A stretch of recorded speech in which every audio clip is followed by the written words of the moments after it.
1954 August മാസം പ്രസിദ്ധീകരിച്ച സുവിശേഷൻ മാസികയിൽ സുവിശേഷൻ എമ്മിച്ചെറിയാൻ എഴുതിയ കഫർന്നഹൂമിലെ പക്ഷപാതക്കാരൻ എന്ന ലേഖനമാണ് നിങ്ങളെ വായിച്ചു കേൾപ്പിക്കുന്നത്. ഇതിന് ആധാരമായിട്ട് മർക്കോസ് 2:1 മുതൽ 12 വരെയുള്ള വാക്യങ്ങളാണ് പരാമർശിച്ചിരിക്കുന്നത്. ആ വാക്യങ്ങൾ നമുക്ക് വായിക്കാം. ചില ദിവസം കഴിഞ്ഞ ശേഷം അവൻ പിന്നെയും കഫർന്നഹൂമിൽ ചെന്നു. അവൻ വീട്ടിൽ ഉണ്ടെന്ന് ശ്രുതിയായി. ഉടനെ വാതിൽക്കൽ പോലും ഇടമില്ലാതെ വണ്ണം പലരും വന്നുകൂടി. അവൻ അവരോട് തിരുവചനം പ്രസ്താവിച്ചു. അപ്പോൾ 4 ആൾ ഒരു പക്ഷപാതക്കാരനെ ചുമന്ന് അവൻ്റെ അടുക്കൽ കൊണ്ടുവന്നു. പുരുഷാര നിമിത്തം അവനോട് സമീപിച്ചുകൂടായികയാൽ അവൻ ഇരുന്ന സ്ഥലത്തിൻ്റെ മേൽപ്പുര പൊളിച്ചു തുറന്നു പക്ഷപാതക്കാരനെ കിടക്കയോടെ ഇറക്കി വെച്ചു.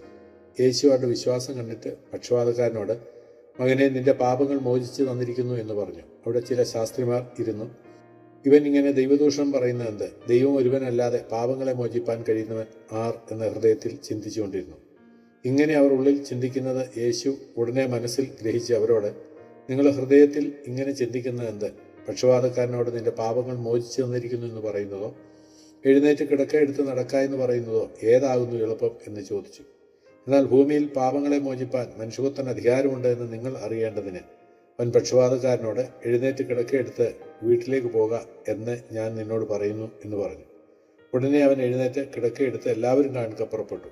അതുകൊണ്ട് എല്ലാവരും വിസ്മയിച്ചു. ഇങ്ങനെ ഒരു നാളും കണ്ടിട്ടില്ല എന്ന് പറഞ്ഞ് ദൈവത്തെ മഹത്വപ്പെടുത്തി. യേശു പിന്നെയും കഫർന്നഹൂമിൽ പോയി. യേശു ചില സ്ഥലങ്ങളിൽ ഒരിക്കലേ പോയിട്ടുള്ളൂ. കഫർന്നഹൂമിൽ പല പ്രാവശ്യം പോയി. പാപം പെരുകിയെടുത്ത് കൃപ അത്യന്തം വർദ്ധിക്കുന്നു. നിന്നെ അവൻ പിന്നെയും പിന്നെയും സന്ദർശിച്ചിട്ടുണ്ട് അല്ലേ? യേശു വീട്ടിലുണ്ടെന്ന ശ്രുതിയായി.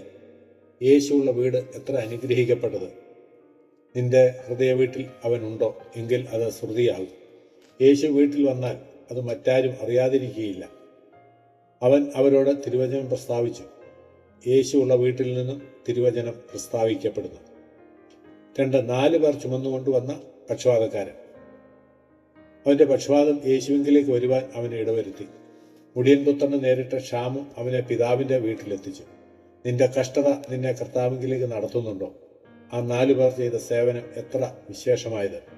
യേശുവിൻ്റെ അടുക്കലേക്ക് മറ്റുള്ളവരെ നയിക്കുക അതുപോലെ ഉത്കൃഷ്ടമായ വേറൊരു വേലയില്ല. അതിന് ചില തടസ്സങ്ങളുണ്ടായി. പുരുഷാര നിമിത്തം സമീപിച്ചുകൂടായിക. ഇന്ന് യേശുവിന് ചുറ്റും തടിച്ചുകൂടി നിൽക്കുന്ന വലിയൊരു കൂട്ടം ആളുകൾ മറ്റുള്ളവർ അവൻ്റെ അടുക്കൽ വരുന്നതിന് മാർഗ തടസ്സമായിരിക്കുന്നുണ്ട്. അവർക്ക് തടസ്സം നേരിട്ടിട്ടും അവർ പിന്മാറിയില്ല. വഴിയിൽ തടസ്സമുണ്ടായാൽ നാം പോയ പാത തെറ്റാണെന്ന് അർത്ഥമില്ല. തടസ്സങ്ങളെ തടം ചെയ്യുക. ആ 4 പേർ നാളെ വരാം എന്ന് പറഞ്ഞ് പിന്മാറിപ്പോയിരുന്നുവെങ്കിൽ തടസ്സങ്ങളെ ഭയന്നാണോ നീ യേശുവിൻ്റെ അടുക്കിലേക്ക് വരാതിരിക്കുന്നത്? അവർ മേൽപ്പുര പൊളിച്ച് തുറന്നു. വീട് പൊളിഞ്ഞാലും പക്ഷപാതക്കാരൻ സുഖപ്പെടട്ടെ, പാപി രക്ഷിക്കപ്പെടട്ടെ. 3 പാപമോചനം ലഭിച്ച പക്ഷപാതക്കാരൻ. യേശു അവരുടെ വിശ്വാസം കണ്ടു. ഇവിടെ ഇരുന്നവർ ആ രോഗിയുടെ പരിതാപനില, 4 പേരുടെ ബദ്ധപ്പാടുകൾ ഇതൊക്കെ കണ്ടു. യേശു വിശ്വാസം കണ്ടു. നീ അവൻ്റെ അടുക്കൽ ചെല്ലുമ്പോൾ നിന്നിലുണ്ടോ എന്ന് അവൻ നോക്കുന്നത് വിശ്വാസമാണ്.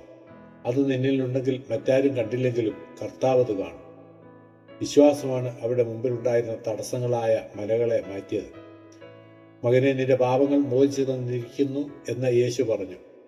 മകനെ എന്ന ആ വിളിയിൽ സ്നേഹമുണ്ട്, അനുകമ്പയുണ്ട്. പിതാവ് മക്കളെ അറിയുന്നതുപോലെ ഞാൻ നിന്നെപ്പറ്റിയുള്ള സകലവും അറിയുന്നു എന്ന ധ്വനിയുണ്ട്. നിന്റെ പാപങ്ങൾ മോചിച്ചു തന്നിരിക്കുന്നു. അതായിരുന്നു അവന് ആദ്യം വേണ്ടത്. ആത്മീയ ആവശ്യമാണ് ശരീരാവശ്യത്തിലും വലിയത്.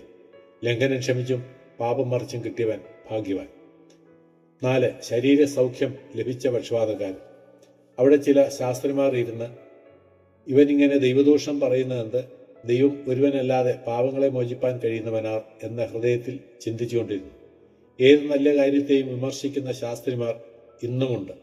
ക്രിസ്തു ദൈവമല്ലായിരുന്നുവെങ്കിൽ അവൻ പാപം മോചിക്കുന്നത് ദൈവദൂഷണമാകുമായിരുന്നു.